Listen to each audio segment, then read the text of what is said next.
I'm Samantha B. On Sunday, candidate Pete Buttigieg held a Fox News town hall, as I'm sure you did not see, since it was the same night as the Game of Thrones finale. Buttigieg seems like a smart candidate, but this was the worst scheduled media event since Jay-Z decided September 11th, 2001 was the day to release his iconic album, 9/11 Will Never Happen. Oh my God, how did he even know we were gonna call it 9/11? Now, like Game of Thrones, Pete's Sunday telecast had a twist, a Fox News standing ovation for a Democrat. I hope you'll join me in making sure that that next era is better than any that we've had so far. Thank you, Mayor, and thank you. Wow, a standing ovation. Oh, what a touching reception for a candidate on a network that doesn't believe his sexual orientation entitles him to a wedding cake. The South Bend mayor's remarks received the kind of warm touch Fox usually reserves for mayors of New York and/or hell. Fox town halls have become a dilemma for Democratic candidates. To Fox or not to Fox is a lightning rod issue in the Democratic primary. Following Bernie Sanders' high ratings town hall with the network, these candidates signed on for theirs, Senators Amy Klobuchar and Kirsten Gillibrand. But sharply declining invitations from Fox in recent days, Senators Elizabeth Warren and Kamala Harris. No Kamala Harris or Elizabeth Warren. That's like hearing BTS is going on tour, but without Rap Monster. He's the Bowser to their Sha-na-na. And some talking heads think it's a mistake not to go on Fox. They're too scared to go in front of Fox News viewers. I agree that you've got to, if you can't go into a town hall meeting, we're not asking you, or Democrats aren't asking you to go sit across from Sean Hannity if you don't want to. Yes, absolutely. But if you want to have Brett Baer or Martha McCallum or Chris Wallace conduct a town hall, if you can't handle that and you view that as somehow endorsing the views of Sean Hannity, if you object to that, I think that's just wrong. First of all, if you want to talk about being afraid of the opposition, the Republican president's own press secretary has done fewer briefings this month than Gene Simmons. Oh my God, are we invading Iran with the Kiss Army?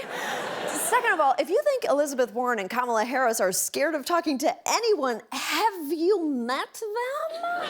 I would like to know the person you're thinking of, because what if there's I think you're thinking of someone and you don't want to tell us. No one has been more tougher on Wells Fargo than myself. No one has been more outspoken. You mean at the OCC? That's a low bar. I would disagree with that. I find that insulting that you would make that comment. Good.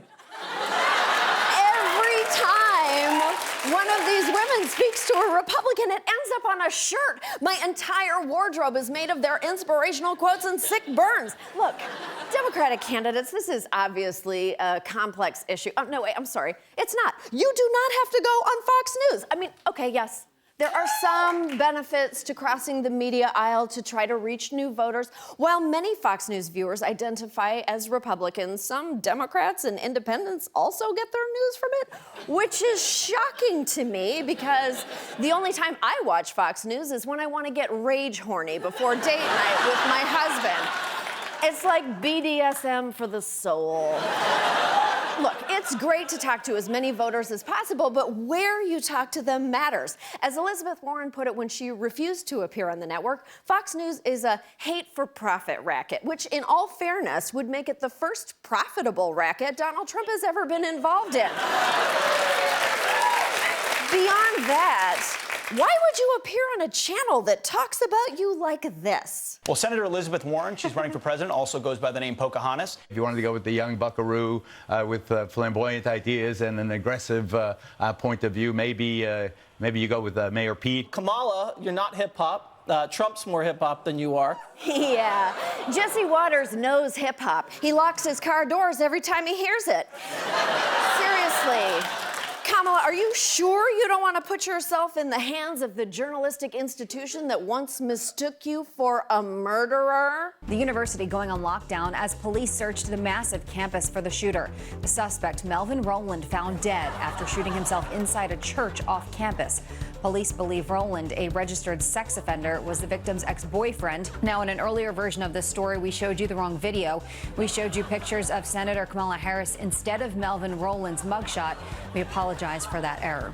Look, in Fox's defense, it was an honest mistake. They accidentally filed Kamala's photo under black people, comma, murderers instead of black people, comma, born in Kenya. In its entire history, Fox News was never on the level. But in the Trump era, the network has become an extension of his administration, or maybe vice versa. They don't pretend otherwise, so why should anyone else? I'll remind you of just one example. Fox actually had the Stormy Daniels story before the election, and they killed it in order to help Trump win. At a certain point, if you play along with Fox, you don't look principled or bipartisan. You just look stupid. Nobody is impressed by how Charlie Brown reaches across the aisle to Lucy's football. Look, guys, I'm not a political operative. You obviously know a lot more about running for president than I do. Apparently, the first rule is safety in numbers. If you're sure that going on Fox is strategically the right thing to do, I guess go for it. In 2 years, I'd rather be mildly disappointed in President Buttigieg than dancing for my birth control under President Trump. But I am sure that it is not morally the right thing to do. When you go on Fox News, no matter how lit your town hall game is that night, you are legitimizing them. You wouldn't go on North Korea's state television, right? Although I'd understand if you wanted to be a judge on Kim Jong-un's favorite show, The Masked Rodman. And if you do go on, they're just going to take you out of context anyway. Here's what Pete Buttigieg said on his Fox town hall when asked if streets and events named after Thomas Jefferson should be renamed. I'm not planning that. No, but I think there's a reason why Democratic parties, when we're thinking about for the future, our events, especially thinking about how burning of an issue something like racial equity is, we're thinking twice about naming our events after Jefferson and Jackson. But this is a great example, actually, of how the media noise machine on the right wing takes things out of control. And here is how Fox and Friends spun it the next morning. Meanwhile, 2020 hopeful Pete Buttigieg clarifying his comments after going after our founding fathers. We're thinking twice about naming our events after Jefferson and Jackson. Maybe we should name it for a person who's living. Maybe we should name it after a person of color. I don't know. What a clown. Should we really be trying to erase our country's history? Will we be a country without those men we're trying to erase? No, he said he wouldn't rename streets named after Jefferson, and they made it sound like he would. Why even bother doing a Fox town hall? As Democrats, there are easier ways for you to get lots of Fox News airtime. You can talk about climate change or wear pajamas, or if all those options fail, just be Hillary Clinton. We'll be right back.